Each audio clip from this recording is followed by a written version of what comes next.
सर्वशक्तिमान परमेश्वर के वचनों के पाठों का संग्रह है।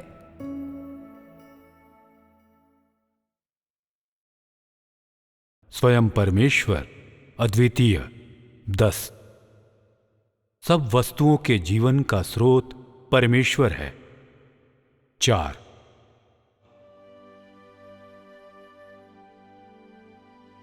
मनुष्य से परमेश्वर की अपेक्षा। 1। स्वयं परमेश्वर की पहचान और पद। हम परमेश्वर सभी चीजों के जीवन का स्रोत है तथा परमेश्वर स्वयं अद्वितीय है। विषय के अंत में आ गए हैं। ऐसा करने के बाद हमें एक सार बनाने की आवश्यकता है। किस प्रकार का सार? स्वयं परमेश्वर के बारे में। चूंकि यह स्वयं परमेश्वर के बारे में है, तो यह परमेश्वर के हर पहलू तथा परमेश्वर में लोगों के विश्वास के स्वरूप से संबंधित होना चाहिए। और इसलिए पहले मैं तुम लोगों से पूछना चाहता हूं, प्रचार को सुनने के बाद तुम्हारे मन की आंखों में परमेश्वर कौन है? सृष्टिकर्ता। परमेश्वर तुम्हारे मन की आंखों में सृष्टिकर्ता है। क्या कुछ और? परमेश्वर सभी बातों का प्रभु है। परमेश्वर वह है जो सभी चीजों पर राज्य करता है और सभी चीजों का प्रबंधन करता है। जो कुछ है वह उसी ने रचा है। जो कुछ है उसकी व्यवस्था वही करता है और जो कुछ है उस पर वही राज्य करता है और सभी चीजें उसी के द्वारा पोषित होती हैं। यह परमेश्वर का पद और पहचान है। सभी चीजों के लिए और सब कुछ जो है, परमेश्वर की असली पहचान सृष्टिकर्ता की है और वह सभी चीजों का शासक है। परमेश्वर की पहचान इस प्रकार की है और वह सभी बातों में अद्वितीय है। परमेश्वर की कोई भी रचना, चाहे वह मनुष्य के मध्य हो या आत्मिक दुनिया में हो, किसी भी साधन या बहाने का उपयोग करके परमेश्वर की पहचान और पद को परमेश्वर का वेश धारण करने या हटाने के लिए नहीं कर सकता, क्योंकि सभी बातों में वही एक है जो इस पहचान, शक्ति, अधिकार और सभी बातों पर राज्य करने की योग्यता से संपन्न है। हमारा अद्वितीय परमेश्वर स्वयं। वह सभी वस्तुओं के बीच में रहता और चलता है।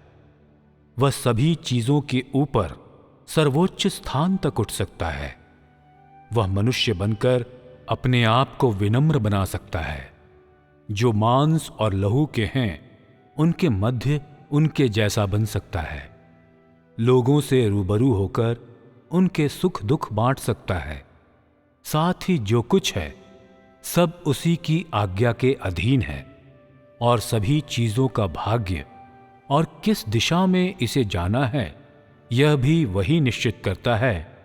और इसके अलावा वह सभी मनुष्यों के भाग्य का पथ और उसकी दिशा भी वही निर्धारित करता है। ऐसे परमेश्वर की आराधना, आज्ञा पालन होना चाहिए और सभी प्राणियों को उसे जानना चाहिए। और इसलिए इस बात की परवाह किए बगैर कि तुम किस समूह और किस प्रकार के मनुष्यों से संबंध रखते हो, अपने प्रारब्ध के लिए परमेश्वर में विश्वास करना, परमेश्वर का अनुसरण करना, परमेश्वर का आदर करना, परमेश्वर के शासन को स्वीकार करना और परमेश्वर की व्यवस्था को स्वीकार करना ही किसी भी इंसान के लिए, किसी जीव के लिए एकमात्र और आवश्यक विकल्प है।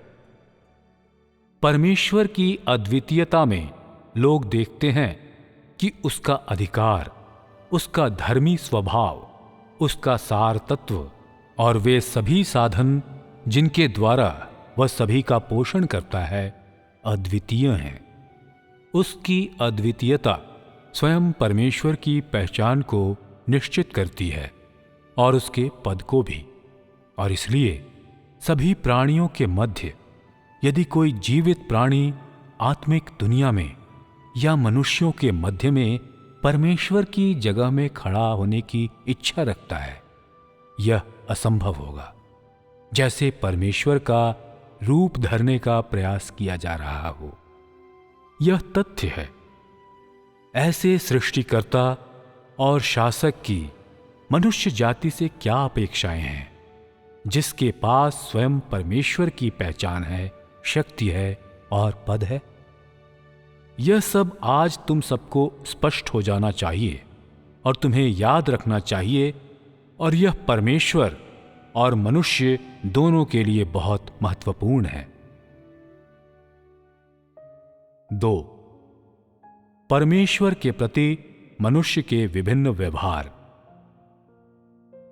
लोग परमेश्वर के प्रति कैसा बर्ताव करते हैं, यह उनका भविष्य निर्धारित करता है, और यह निर्धारित करता है कि परमेश्वर कैसे उनके साथ पेश आएगा और व्यवहार करेगा।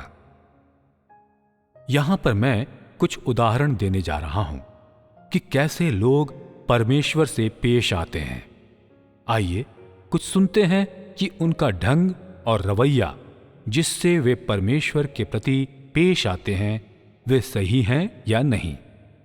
आइए हम इन 7 प्रकार के लोगों के आचरण पर विचार करें। एक प्रकार के लोग ऐसे होते हैं जिनका व्यवहार परमेश्वर के प्रति निश्चित रूप से बेतुका होता है। वे सोचते हैं कि परमेश्वर एक बोधिसत्व या मानव बुद्धि के पवित्र प्राणी जैसा है, और चाहता है कि जब वे मिलें तो लोग 3 बार उसके सामने झुकें और खाने के बाद उसके सामने अगरबत्ती जलाएं। और इस तरह जब उनके हृदय में वे परमेश्वर के प्रति उसके अनुग्रह के लिए धन्यवादी हैं और परमेश्वर के प्रति आभारी हैं, तो अक्सर उनके अंदर इस तरह का संवेग आता है। वे ऐसी कामना करते हैं कि जिस परमेश्वर में वे आज विश्वास करते हैं, उस पवित्र सत्ता की तरह जिसके लिए वे मन में लालसा रखते हैं, वह अपने प्रति उनके उस व्यवहार को स्वीकार करे जिसमें वे 3 बार उसके सामने झुकते हैं जब वे मिलते हैं और खाने के बाद अगरबत्ती जलाते हैं।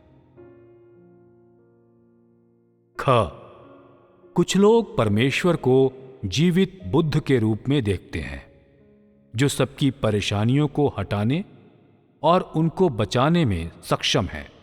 वे परमेश्वर को जीवित बुद्ध के रूप में देखते हैं, जो उन्हें दुख के सागर में से दूर ले जाने में सक्षम है। इन लोगों का विश्वास बुद्ध के रूप में परमेश्वर की आराधना करने में है। हालांकि वे अगरबत्ती नहीं जलाते, प्रणाम नहीं करते या भेंट नहीं देते, लेकिन उनके हृदय में उनका परमेश्वर एक बुद्ध है और केवल यह चाहता है कि वे बहुत दयालु और धर्मार्थ हों, कि वे किसी प्राणी को नहीं मारे, न दूसरों को गाली दें। ऐसा जीवन जिएं जो ईमानदार दिखे और कुछ भी गलत नहीं करें, केवल यही बातें। उनके हृदय में यही परमेश्वर है।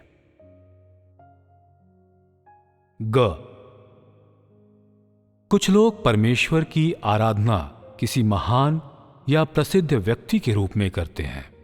उदाहरण के लिए, यह महान व्यक्ति चाहे किसी भी साधन से बोलना पसंद करता हो, किसी भी अंदाज में बोलता हो, किसी भी शब्द और शब्दावली का उपयोग करता हो, उसका लहजा, उसके हाथ का संकेत, उसके विचार और कार्य, वे उन सब की नकल करते हैं।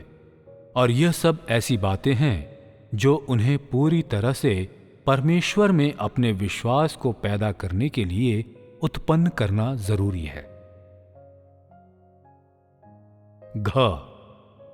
कुछ लोग परमेश्वर को एक सम्राट के रूप में देखते हैं। वे सोचते हैं कि वह सबसे ऊंचा है और कोई भी उसका अपमान करने की हिम्मत नहीं करता, और यदि वे ऐसा करते हैं तो उन्हें दंडित किया जाएगा। वे ऐसे सम्राट की आराधना करते हैं क्योंकि उनके हृदय में सम्राट के लिए एक निश्चित जगह है।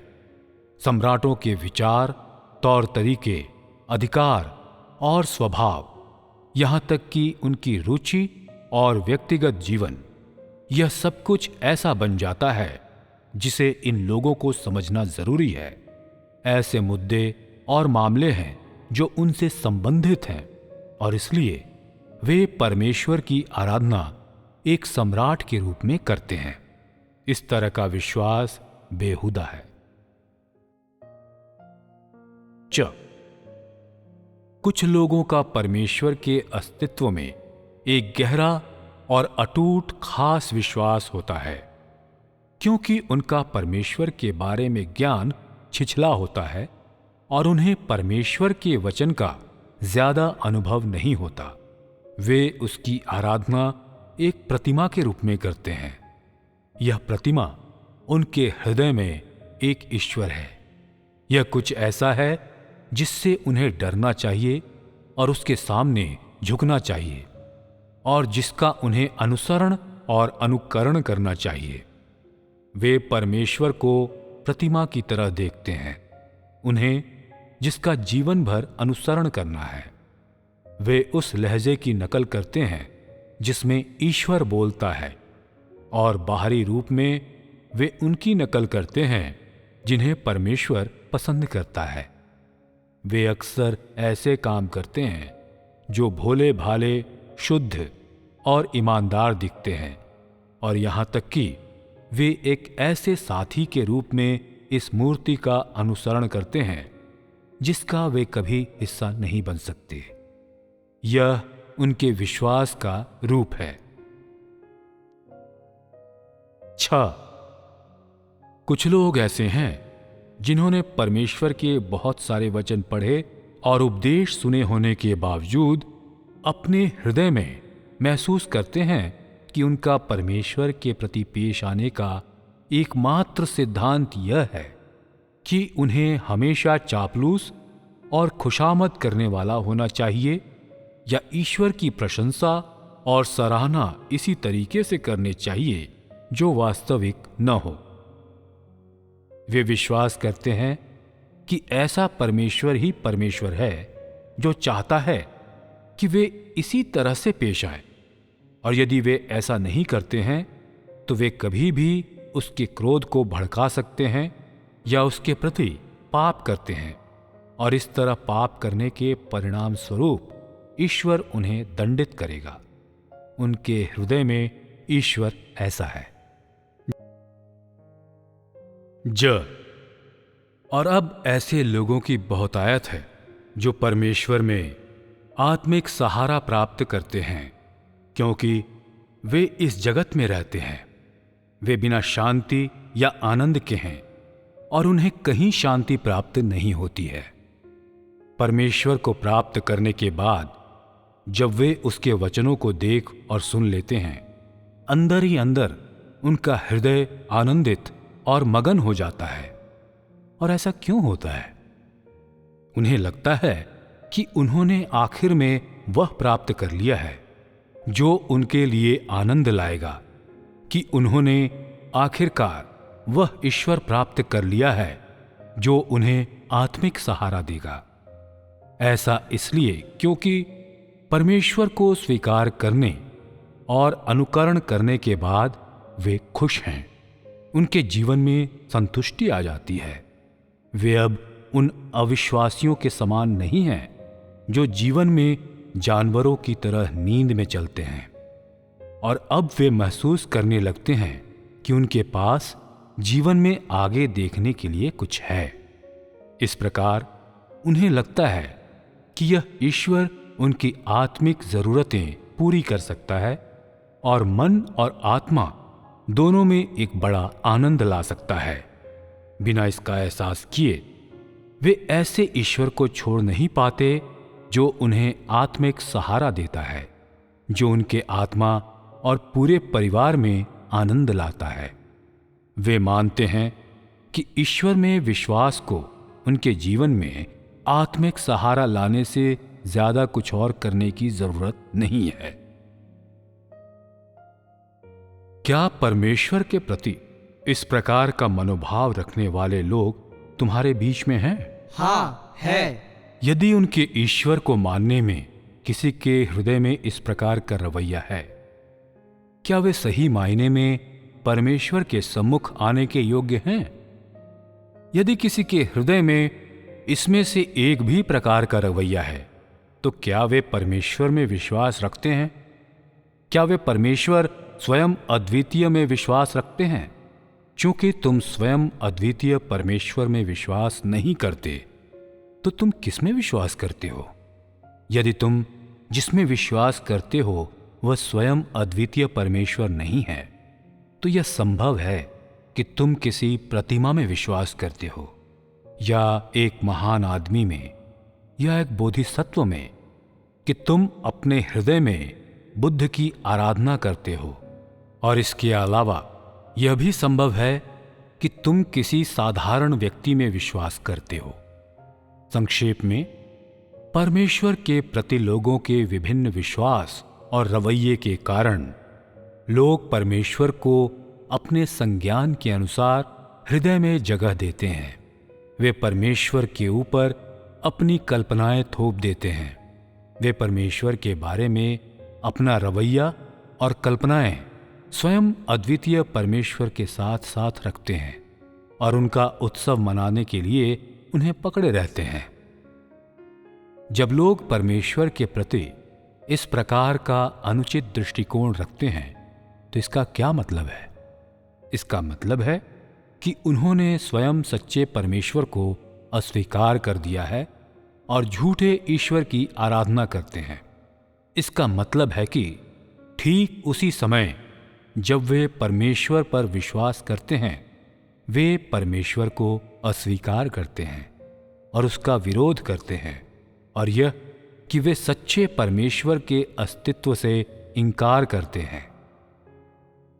यदि लोग इस प्रकार का विश्वास रखेंगे, उनके लिए क्या परिणाम होंगे? इस प्रकार के विश्वास के साथ क्या वे कभी परमेश्वर की अपेक्षा को पूरा करने के निकट आ पाएंगे? इसके विपरीत, अपनी धारणाओं और कल्पनाओं के कारण ये लोग परमेश्वर के पथ से दूर होते जाएंगे। वे जिस दिशा की खोज में लगे हैं, वह उससे ठीक विपरीत है जिस दिशा की अपेक्षा परमेश्वर उनसे करता है। क्या कभी तुमने वो कहानी सुनी है, रथ को उत्तर की ओर चलाकर दक्षिण की ओर जाना? यह ठीक उत्तर की ओर रथ चलाकर दक्षिण की ओर जाने का मामला हो सकता है। यदि लोग परमेश्वर में इस ऊट पटांग तरह से विश्वास करेंगे, तो तुम जितनी मेहनत करोगे, तुम परमेश्वर से उतना ही दूर होते जाओगे। और इसलिए मैं तुम्हें यह चेताता हूं, इससे पहले कि तुम आगे बढ़ो, तुम्हें पहले यह जरूर देखना चाहिए कि तुम सही दिशा में जा रहे हो कि नहीं। अपने प्रयासों को लक्षित करो और खुद से यह अवश्य पूछो, क्या यह ईश्वर जिस पर मैं विश्वास रखता हूं, वह सभी चीजों पर राज्य करता है? जिस ईश्वर में मैं विश्वास रखता हूं, क्या वह मात्र कोई ऐसा है जो मुझे आत्मिक सहारा देता है? क्या वह मेरा आदर्श है? जिस ईश्वर में मैं भरोसा करता हूं, उसे मुझसे क्या अपेक्षा है? क्या ईश्वर वह सब कुछ जो मैं करता हूं उसे स्वीकृत करता है? परमेश्वर को जानने के लिए जो मैं करता और खोजता हूं, क्या वे सब परमेश्वर की अपेक्षाओं के अनुकूल हैं? जिस पथ पर मैं चलता हूं, क्या वह परमेश्वर के द्वारा मान्य और स्वीकृत है? क्या परमेश्वर मेरे विश्वास से संतुष्ट है? तुम्हें अक्सर और बार बार यह सवाल अपने आप से पूछते रहने चाहिए। यदि तुम परमेश्वर को जानने की इच्छा रखते हो, तो तुम्हारे पास एक स्पष्ट विवेकशीलता और स्पष्ट उद्देश्य जरूर होना चाहिए। तभी तुम परमेश्वर को संतुष्ट कर सकते हो। क्या यह संभव है कि अपनी सहनशीलता के कारण परमेश्वर अनिच्छा से इन अनुचित रवैयों को स्वीकार करेगा जिनके बारे में मैंने अभी बताया है?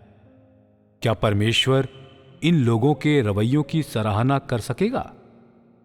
परमेश्वर की अपेक्षा मनुष्य से और उनसे जो उसका अनुसरण करते हैं क्या है? क्या तुम्हें यह स्पष्ट है कि वह किस प्रकार के रवैये की अपेक्षा लोगों से करता है? आज मैं बहुत कह चुका स्वयं परमेश्वर के इस विषय पर, और साथ ही परमेश्वर के कार्यों और वह जो है, इन सब पर आज मैं बहुत बोल चुका हूं। क्या अब तुम जानते हो कि परमेश्वर की लोगों से क्या प्राप्त करने की इच्छा है? क्या तुम जानते हो कि परमेश्वर तुमसे क्या चाहता है? बोलो। यदि तुम्हारे अनुभवों और अभ्यासों से प्राप्त ज्ञान में अभी भी कमी है या वह सतही है, तो तुम इन वचनों के अपने ज्ञान के बारे में कुछ कह सकते हो। क्या तुम्हारे पास ज्ञान का सारांश है? परमेश्वर मनुष्य से क्या चाहता है? इन कुछ संगतियों के दौरान परमेश्वर ने इस बात को महत्व दिया है कि हम परमेश्वर को जानें, उसके कामों को जानें, ये जानें कि परमेश्वर की सभी चीज़ों के जीवन का स्रोत है, और वह चाहता है कि हम उसके पद और सारूप्य को जानें और परमेश्वर के जीव होने के नाते अपने कर्तव्य को जानें। उसने स्पष्ट शब्दों में बता दिया हमें अपने सभी प्रयास किन कार्यों को समर्पित करने चाहिए। वह हमसे क्या अपेक्षा करता है, किस प्रकार के लोगों को वह पसंद करता है और किन से वह घृणा करता है। और जब परमेश्वर कहता है कि लोग उसे जाने, तो उसका अंतिम परिणाम क्या होता है? वे जानते हैं कि परमेश्वर सृष्टि करता है और लोग सृजित प्राणी हैं। जब वे इस प्रकार का ज्ञान पा लेते हैं, तो परमेश्वर के प्रति लोगों के रवैये में, उनके व्यवहार में, कार्यान्वयन के तरीके में या उनके स्वभाव में क्या बदलाव आता है? क्या तुमने कभी इस बारे में सोचा है? क्या यह कहा जा सकता है कि परमेश्वर को जानने के बाद और उसको समझने के बाद वे भले व्यक्ति बन जाएंगे? परमेश्वर पर विश्वास करना एक भला आदमी बनने का लक्ष्य अनुसरण नहीं है। तो वे किस प्रकार के व्यक्ति बनने चाहिए? वे परमेश्वर की योग्य रचना होने चाहिए।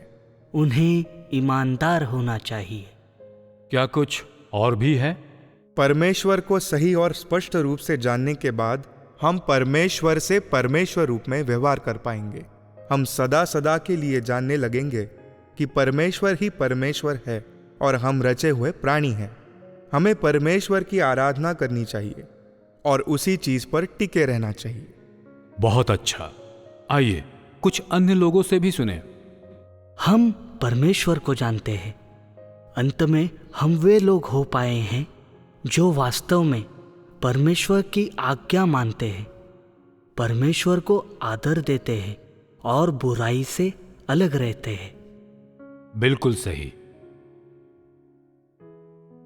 3, वह दृष्टिकोण जो परमेश्वर चाहता है कि लोगों में परमेश्वर के प्रति होना चाहिए, वास्तव में परमेश्वर लोगों से ज्यादा अपेक्षा नहीं करता। कम से कम उसे उतनी अपेक्षा नहीं जितनी लोग कल्पना करते हैं।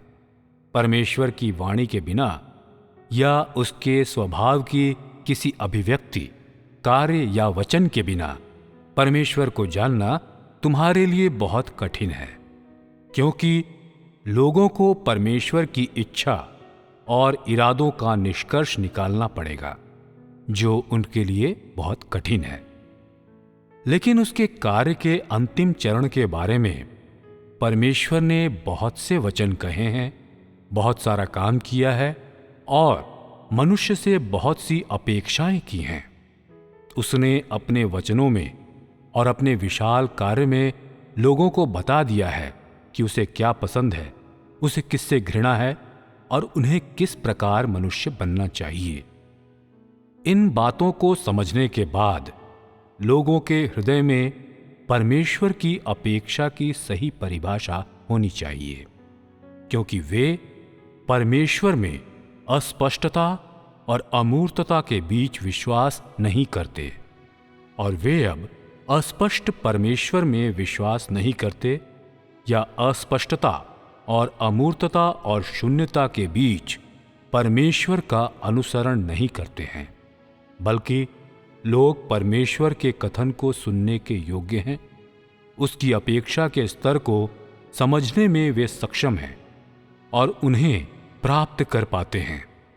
और परमेश्वर मनुष्य की भाषा का उपयोग लोगों को वह सब बताने में करता है जो उन्हें जानना और समझना चाहिए।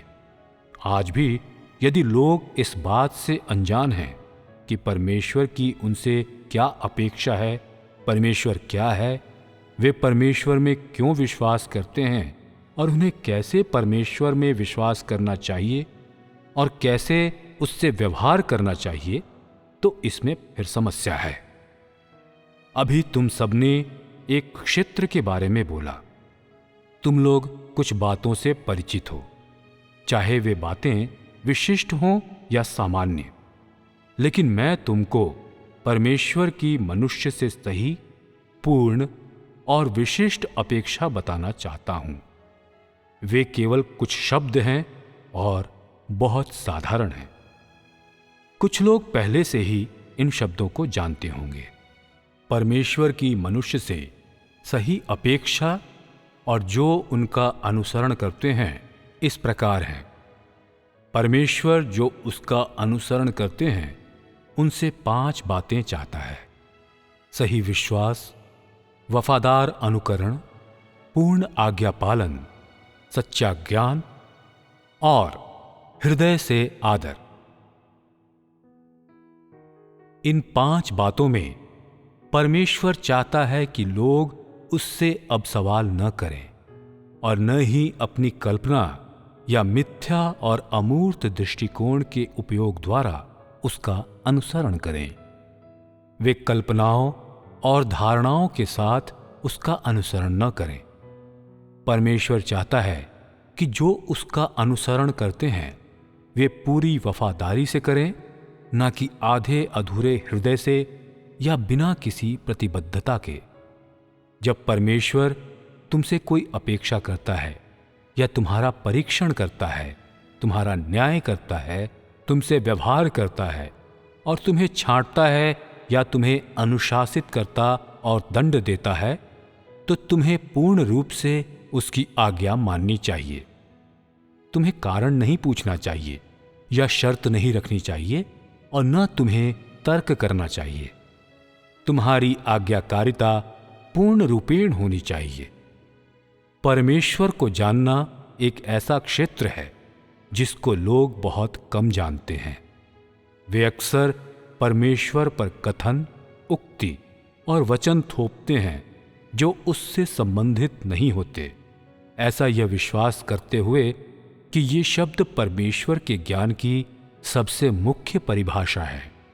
उन्हें पता नहीं कि ये बातें जो लोगों की कल्पनाओं से आती हैं, उनके अपने तर्क और अपनी बुद्धि से आती हैं, परमेश्वर के सार तत्व से उनका जरा भी संबंध नहीं होता।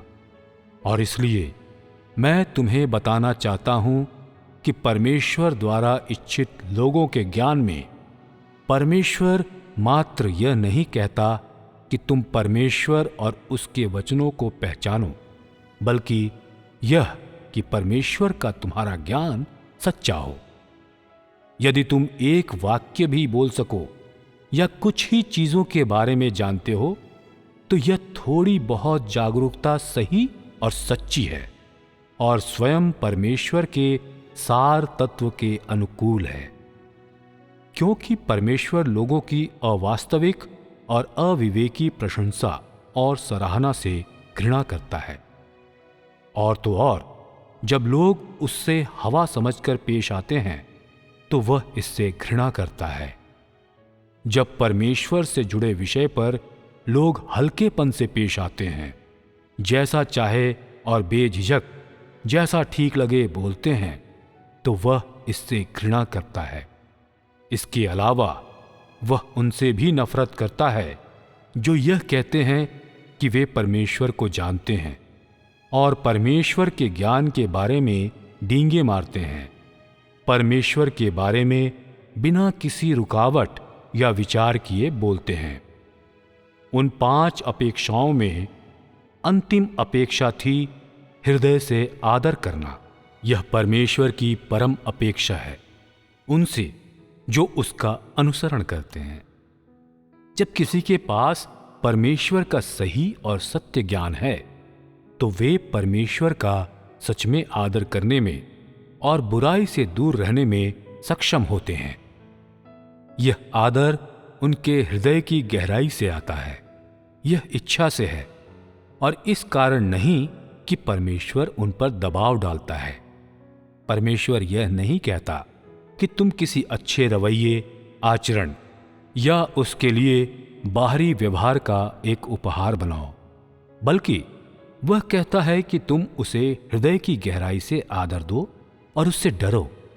यह आदर तुम्हारे जीवन के स्वभाव के बदलाव से प्राप्त होता है, क्योंकि तुम्हारे पास परमेश्वर का ज्ञान है, क्योंकि तुम्हारे पास परमेश्वर के कामों की समझ है।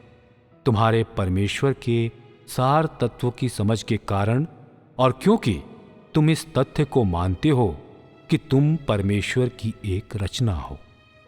और इसलिए हृदय से शब्द का उपयोग करने का मेरा लक्ष्य आदर को समझाने के लिए है, ताकि मनुष्य समझें कि लोगों का परमेश्वर के लिए आदर उनके हृदय की गहराई से आना चाहिए। अब उन 5 अपेक्षाओं पर विचार करें। क्या तुम्हारे बीच में कोई है जो प्रथम 3 को प्राप्त कर सकता हो? इससे मेरा मतलब सच्चा विश्वास, वफादार अनुसरण और संपूर्ण आज्ञा पालन से है। क्या तुम में से कोई है जो इन चीजों में समर्थ हो? मैं जानता हूं यदि मैंने सभी 5 के लिए कहा होता तो निश्चित रूप से तुम में से कोई नहीं होता, लेकिन मैंने इसे 3 तक कर दिया है। इसके बारे में सोचें कि तुम इन्हें प्राप्त कर चुके हो या नहीं। क्या सच्चा विश्वास प्राप्त करना सरल है? नहीं, ऐसा नहीं है। यह सरल नहीं है उन लोगों के लिए जो अक्सर परमेश्वर से प्रश्न करते रहते हैं। क्या वफादार अनुसरण प्राप्त करना सरल है?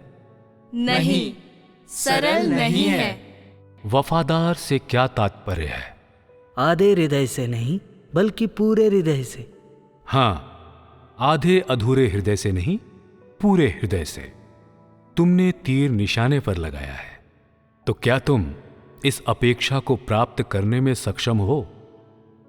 तुम्हें कड़ी मेहनत करनी होगी। अभी तुम्हें इस अपेक्षा को प्राप्त करना बाकी है। पूर्ण आज्ञा पालन की बात करें तो क्या तुमने इसे प्राप्त कर लिया है? नहीं, तुमने इसे भी प्राप्त नहीं किया है। तुम अक्सर आज्ञा पालन नहीं करते और विरोधी हो जाते हो। तुम अक्सर नहीं सुनते या मानना नहीं चाहते या सुनना नहीं चाहते।